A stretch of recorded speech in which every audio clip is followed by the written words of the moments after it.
On va ouvrir un nouveau volet d'arithmétique.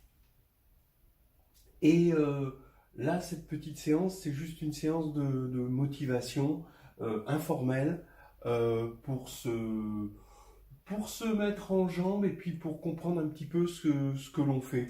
De la même manière qu'en algèbre linéaire, je trouve ça vraiment intéressant de regarder les choses sur un corps fini pour comprendre quels sont les théorèmes importants. Et si on n'a pas oublié des résultats, qu'est-ce qui nous manque, qu'est-ce qui est important, quelle est la hiérarchie des résultats. Euh, En arithmétique, je trouve que c'est important de résoudre des équations sur Z pour comprendre les résultats de l'arithmétique. Donc avant de commencer, pour un certain nombre de motivations, en arithmétique, on va résoudre des équations. Alors, avant de résoudre des équations sur Z, euh, encore une fois, j'aimerais qu'on comprenne ce que ça veut dire résoudre des équations. Parce que ça, c'est pas tout à fait clair qu'on soit d'accord sur la définition, et ça vaut le coup de toute façon de réfléchir là-dessus. Je prends une équation toute bête, 3x moins 5y égale 0. X et y sont deux variables réelles, deux inconnues réelles. Donc ça, c'est une équation, parce qu'une équation, c'est une égalité. Résoudre, ça veut dire quoi? Ben, je vais prendre un paramètre t réel, x, je vais poser égal à t, et y, ce sera 3 cinquièmes de t. En quoi j'ai résolu l'équation? Bon, c'était pas difficile, hein. Le problème, c'est pas de faire une équation difficile, hein. C'est juste de voir ce qu'on fait en général. Parce qu'il n'y a pas toujours un nombre fini de solutions. Bon, s'il n'y a pas de solution, bon, bah, c'est clair. S'il y en a un nombre fini, bah, on comprend ce que c'est que résoudre une équation, mais en général. Euh, Regardez, ici, on a une structure linéaire et on peut voir l'équation comme un noyau. C'est le noyau de l'application qui va de R2 dans R et qui à XY donne 3x moins 5y. Qu'est-ce qu'on a obtenu? On a obtenu x égale t, y égale 3 cinquièmes de t. Ok. Et bien ça veut dire qu'on a obtenu une image. Une image, c'est l'image de l'application linéaire de R dans R2 qui à t donne t 3 cinquièmes de t. Voilà. Et en fait, dire qu'on a résolu l'équation, c'est dire que ça implique ça, mais bon, avec la réciproque, qu'on a une équivalence, et que, en fait, ça veut dire que le noyau, c'est une image. Alors, est-ce que... donc là, c'est important parce qu'on a vu dans le cours d'algèbre linéaire les noyaux et les images, et c'est intéressant de voir que résoudre une équation, au moins linéaire, c'est dire qu'un noyau, c'est égal à une image. Ça, c'est quand même assez bien, c'est-à-dire que ici, vous voyez, l'image peut être vue comme le fait qu'on a une famille génératrice, vous voyez. Donc là, on a un vecteur générateur, c'est 1, 3 cinquièmes. Bien. Euh, Pourquoi un noyau, on veut que ce soit une image? Bon. Et pourquoi pas l'inverse? En fait, si on a encore l'idée de dualité en tête, le noyau et l'image jouent des rôles duaux, des rôles symétriques quelque part. Que fait le noyau?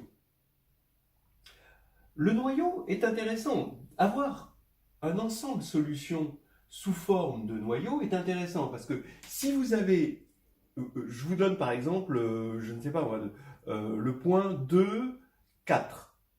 Et ben, vous pouvez toujours tout de suite vérifier que le point 2, 4, s'il est solution ou pas. Vous faites 3 fois 2, moins 5 fois 4, bon, ça ne fait pas 0, donc il n'est pas solution. Donc, et si ça avait fait 0, il aurait été solution. Donc vous pouvez vérifier. Donc ici, on a une vérification, d'accord? Cette forme-là est une forme vérifiable. En revanche, pourquoi on veut l'avoir comme image? Parce qu'on veut avoir un certain nombre de solutions. On veut une machine à fournir des solutions. Et ça, l'image fournit des solutions.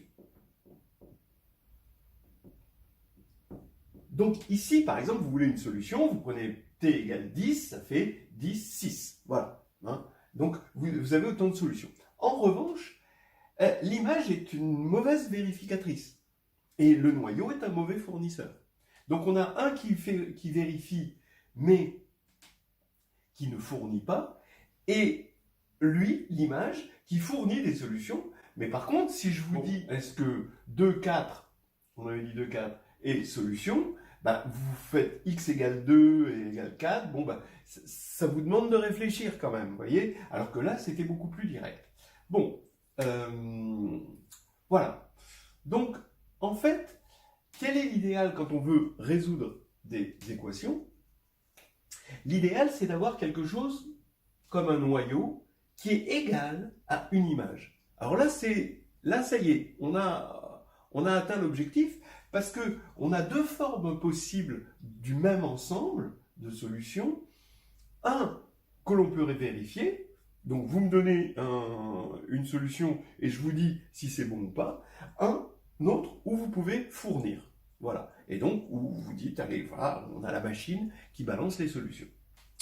Voilà. Alors, vous allez me dire, là, on est dans un cas particulier, on est dans le cas linéaire. Bon, c'est pas difficile de généraliser dans un cadre complètement ensembliste. Une équation, ça veut dire qu'on a un ensemble, ici c'est R2, d'accord, X et Y, dans R, et on a un élément, et on veut savoir quels sont les éléments, donc cet ensemble-là, les éléments qui ont pour image, par une fonction, là ici c'est cette fonction, cet élément-là. Voilà, donc là c'est 0, voilà. Ok. Et maintenant, là, si vous voulez, vous avez une machine quand même à vérifier si c'est bon. Maintenant, vous résoudre l'équation revient à ce truc que j'ai mis en rouge, c'est-à-dire de trouver une fonction, donc ici c'est cette fonction-là, avec un ensemble, ici l'ensemble là c'est R, d'accord, tel que l'ensemble des solutions, l'ensemble qu'on cherchait au départ, c'est exactement l'image directe de cette fonction, d'accord, l'image directe de l'ensemble de départ, ici par la fonction. Voilà en gros ce qu'on va appeler résoudre une équation, avoir cette espèce d'égalité entre des choses qu'on peut vérifier et des choses qu'on peut fournir. Alors maintenant, sur Z. Je l'ai fait sur R pour qu'on puisse faire la comparaison et voir ce que c'est là maintenant que l'arithmétique. Là, on était en algèbre linéaire et maintenant, on passe en arithmétique. Là, on avait comme solution des sous-espaces vectoriels, d'accord, un sous-espace vectoriel de R2 engendré par 1, 3 cinquièmes. Mais là, étant donné qu'on est sur Z, on ne peut plus espérer avoir un sous-espace vectoriel. Ça ne va pas être stable, l'ensemble des solutions ne va pas être stable par la multiplication externe d'un corps. En revanche, ça reste stable, l'ensemble des solutions, vous pouvez le vérifier, ça reste stable par addition et ça va être un sous-groupe en fait de Z2. Là, on va être dans Z2. Maintenant, est-ce qu'on peut présenter un petit peu les choses de façon analogue? Eh bien, écrivons 3x égale 5y, mais maintenant on cherche x et y dans Z. Eh bien, regardez, 3 divise 3x, il divise le membre de gauche, parce que maintenant on est dans Z, et donc 3 divise le membre de droite, 5y, et là, bon, ben, je vais juste dans la partie motivation, hein, supposer que vous savez des choses de licence, comme le lemme de Gauss, comme les bases d'arithmétique, l'unicité de la décomposition en facteur premier. Et là, bah, le lemme de Gauss, il dit que comme 3 et 5 sont premiers entre eux, d'accord, quand on, hein, d'accord, vous voyez, bah, 3 divise y. Voilà. Hein, ça, c'est quelque chose qu'on verra après, vraiment en cours, de façon plus formelle. Alors, maintenant, puisque 3 divise y, qu'est-ce que ça veut dire? Ça veut dire que y, il est égal à 3t. Donc, si vous voulez, que y sur 3, c'est un entier. Donc, y égale 3t avec t dans z. Voilà. Bon, et bien maintenant, puisqu'y est égal à 3t, je vais reporter dans cette équation. Ça fait 3x égale 5 fois 3t. Et donc, je simplifie par 3. Ça fait x égale 5t. Donc, maintenant, ben, je vois que j'ai x égale 5t. et y égale 3t, et la réciproque, elle est claire, hein, on peut tout remonter, et si on a ça, il est clair qu'on a ça. Donc voilà mon appareil à fournir des solutions, d'accord? Ça c'était mon équation, maintenant elle était dans Z, et on a un appareil à fournir des solutions, comme ceci. Là, ce qui fait la différence, hein, d'accord? Ici, on avait un vecteur directeur. Là, on a un espèce de vecteur directeur, mais là, c'est un peu plus rigide. C'est 5, 3, d'accord?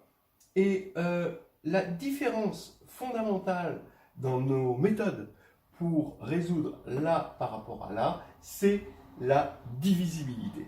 Ici, on est sur un corps, et donc on n'a pas besoin de se poser des questions de divisibilité. Tout le monde divise tout le monde, à part 0 qui est à part. Mais tout le monde divise tout le monde. Alors que là, la vraie difficulté, hein, c'est la divisibilité. Et il nous a fallu le lemme de Gauss, il nous a fallu une certaine notion qu'on appelle la factorialité pour pouvoir débloquer le problème. Sans ces notions-là, on n'aurait pas pu. Donc, en fait, ça va être ça un peu l'arithmétique, ça va être l'étude de la divisibilité comme outil principal, hein, de résolution d'équations, etc., etc. Mais disons que l'arithmétique telle qu'on va la voir en cours sera moins portée sur la résolution d'équations, même si en exercice, ça va plutôt être de la motivation et des exercices, mais va être portée sur les outils. Et l'outil principal, c'est l'étude de la divisibilité, et c'est ça qui va engendrer la notion d'éléments premiers, les éléments premiers entre eux, les PGCD, les PPCM, les idéaux, etc., etc. On va continuer sur des équations, d'accord? Et puis, toujours dans notre motivation, notre mise en jambe, pour bien qu'on comprenne ce qu'on fera après, parce que ce qu'on va faire après, ça va être relativement abstrait, et ce serait dommage de faire cette randonnée dans l'arithmétique en commençant tout de suite par une vue d'hélicoptère. Vaut mieux crapahuter un petit peu, et puis ensuite on appréciera mieux le paysage. Alors on va commencer avec une série d'équations diophantiennes pour se mettre en jambe et aussi pour tester des théorèmes d'arithmétique qu'on verra de façon plus formelle, dans un cadre un peu plus abstrait. Là, on les voit de façon pratique. De toute façon, je suppose qu'il y a des prérequis de licence. Alors, d'abord, les équations qu'on va appeler linéaires. Alors, linéaire, ça veut dire quoi? Je mets ça entre guillemets parce que pour nous, linéaire, c'est des espaces vectoriels, donc il y a un corps et tout. Là, non, on n'a pas de corps. Ici, on a vu 3x moins 5y égale 0, que c'était équivalent à xy égale 5t, 3t, avec t qui parcourt z. Je vous le fais en petit dessin. En fait, on aurait été vraiment en linéaire, c'était une droite, et là, ce serait la droite portée par le vecteur directeur 5, 3, d'accord, qui est ici, hein, d'accord, que vous voyez ici. Et en fait, ce serait toute la droite, d'accord? Et là, il se trouve que l'ensemble des solutions, c'est l'ensemble des points de cette droite qui sont là en rouge, c'est les multiples entiers de ce vecteur directeur. Toujours pareil, c'est une vision géométrique de ce qu'on a dit tout à l'heure sur noyau et image. Image, ça veut dire qu'on fournit des points, on a ce vecteur directeur et puis on fournit des points. Noyau, ça veut dire que on trace une droite et on prend un point et on regarde s'il est sur la droite ou s'il n'est pas sur la droite. Voilà. Maintenant, continuons avec les équations. Vous allez dire, oui, mais 3 et 5, ils étaient premiers. On prend deux éléments 15 et 22. Eh bien, ça va encore marcher. Pourquoi? Parce que tout marche, parce qu'ils sont premiers entre eux. Donc, le lemme de Gauss, il va nous permettre de faire que, comme quand on va passer ça de l'autre côté, 15 divise 15x, donc 15 divise 22y, mais 15 est premier avec 22, donc 15 divise y, et c'est ce qui va nous permettre d'obtenir un t dans z tel que y égale 15t. Donc là, il n'y a pas de changement entre cette équation et celle-là. Alors maintenant, vous pouvez avoir deux éléments qui ont quand même un diviseur commun. Comme ici, où je vais prendre 15x plus, bon là pour changer je mets plus, 21y, et bah oui, à partir du moment où c'est linéaire dans le sens qu'il y a un 0 ici, et que c'est homogène de degré 1, et qu'il y a un 0 ici. Hein. Donc là maintenant, eh ben, on divise par 3 et on se ramène au cas où ils sont premiers entre eux. Voilà, donc, donc ça nous fait ces solutions 7t moins 5t avec t dans z. Voilà, c'est tout. Alors maintenant, on pourrait se demander qu'est-ce qui se passerait si on avait trois variables.